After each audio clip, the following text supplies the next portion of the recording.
Hello friends, welcome back to my YouTube channel. आज हम बात करते हैं 24 सितंबर 2021 की करंट अफेयर्स के बारे में। 23 सितंबर से प्रधानमंत्री मोदी किस देश की 3 दिवसीय यात्रा पर हैं? तो इसका राइट जवाब तो वो आपको बताएं। अंतर्राष्ट्रीय सांकेतिक भाषा दिवस किस दिन मनाया जाता है? तो इसका राइट आंसर इज द 23 सितंबर 2021 का विषय हम मानवाधिकार के लिए हस्ताक्षर करते हैं। We sign for human rights.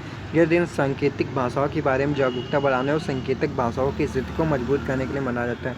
भारतीय खाद्य सुरक्षा और मानक प्राधिकरण FSSAI के अध्ययन के मुताबिक भारत किस साल तक औद्योगिक ट्रांस फैट फ्री बन जाएगा?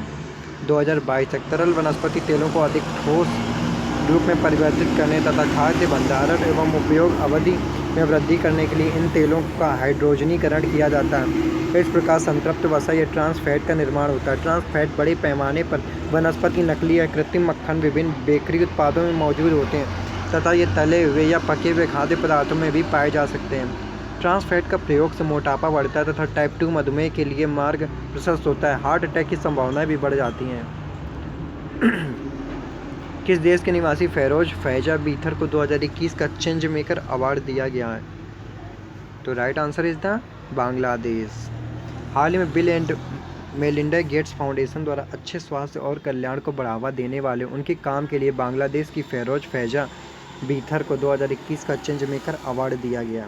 चेंज मेकर अवार्ड संयुक्त राष्ट्र के सतत विकास लक्ष्यों SDG को प्राप्त करने की दिशा में प्रगति में तेजी लाने के लिए bill and Melinda Gates Foundation द्वारा स्थापित goal keeper global goals award का हिस्सा है। सितंबर 2021 में प्रधानमंत्री मोदी किस देश की 3 दिवसीय यात्रा पर गए थे?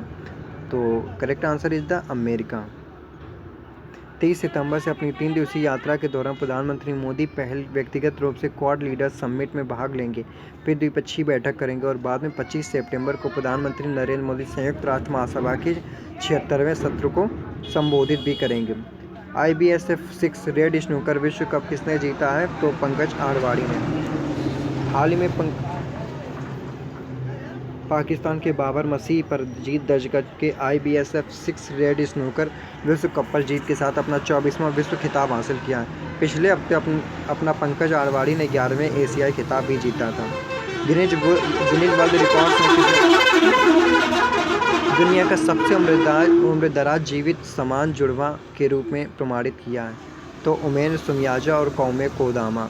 जापानी बहनों सुमियामो और कोदामा 1 सितंबर तक 107 साल और 300 दिन के थे। उन्होंने प्रसिद्ध जापानी बहनों किन नारिता और जिन कानी द्वारा 107 साल और 175 दिनों में बनाए गए पिछले रिकॉर्ड को तोड़ दिया।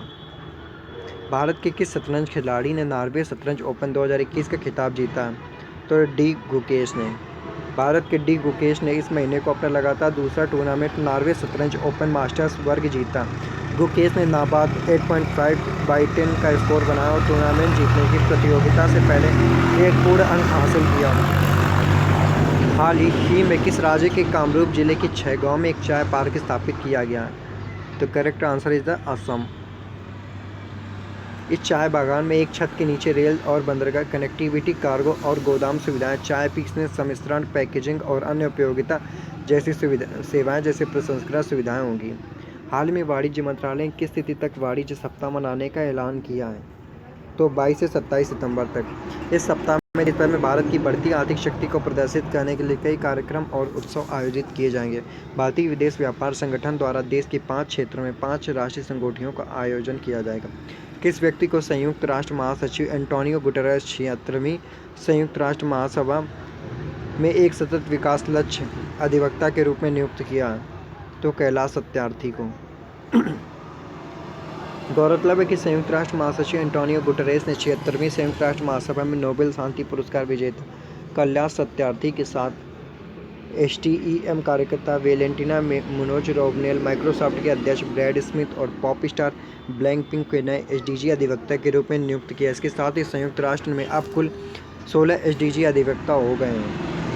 हाल ही में जी इंटरटेनमेंट एंटरप्राइजेज लिमिटेड ने किस कंपनी के साथ विलय कर लिया है? तो वो है Sony Pictures Networks in India. विलय के बाद सोनी इंडिया के पास विलय की गई कंपनी में अधिकांश निदेशकों की नियुक्ति करने का अधिकार होगा। जी एंटरटेनमेंट के सीईओ पुनीत गोयनका 5 साल की अवधि के लिए विलय की गई इकाई के एमडी और सीईओ होंगे। इन विलय के बाद नई कंपनी में जी एंटरटेनमेंट की 47.07% हिस्सेदारी होगी, जबकि सोनी इंडिया की संयुक्त कंपनी में 52.93% हिस्सेदारी होगी। एशियाई विकास बैंक ने चालू वित्त वर्ष 2021-22 FY22 के लिए भारत के आर्थिक विकास का अनुमान कितना कर दिया है? Right answer is the 10। पहले यह 11% रहने का अनुमान था। एडीबी ने वित्त वर्ष 2022-23 के लिए सकल घरेलू उत्पाद की वृद्धि दर 7.5% रहने की भविष्यवाणी की है। हाल ही में किस राज्य में हिमालयन फिल्म फेस्टिवल 2021 का पहला संस्करण आयोजित किया जाएगा? तो वो है लद्दाख। इस फिल्म समारोह का आयोजन केंद्र शासित प्रदेश लद्दाख के प्रशासन द्वारा फिल्म समारोह निदेशालय, सूचना और प्रसारण मंत्रालय, भारत सरकार के सहयोग से किया जा रहा है। फिल्म महोत्सव की मेजबानी लद्दाख स्वायत्त पहाड़ी विकास परिषद लेह के सहयोग से की जा रही। 5 दिवसीय फिल्म महोत्सव भारत की आज़ादी के 75 साल पूरे होने के उपलक्ष्य में आज़ादी का अमृत महोत्सव के जश्न का एक हिस्सा है। अगर आपको वीडियो अच्छी लगी हो तो प्लीज़ इसे लाइक करें, शेयर करें, सब्सक्राइब करना बिल्कुल ना भूलें। Thank you very much.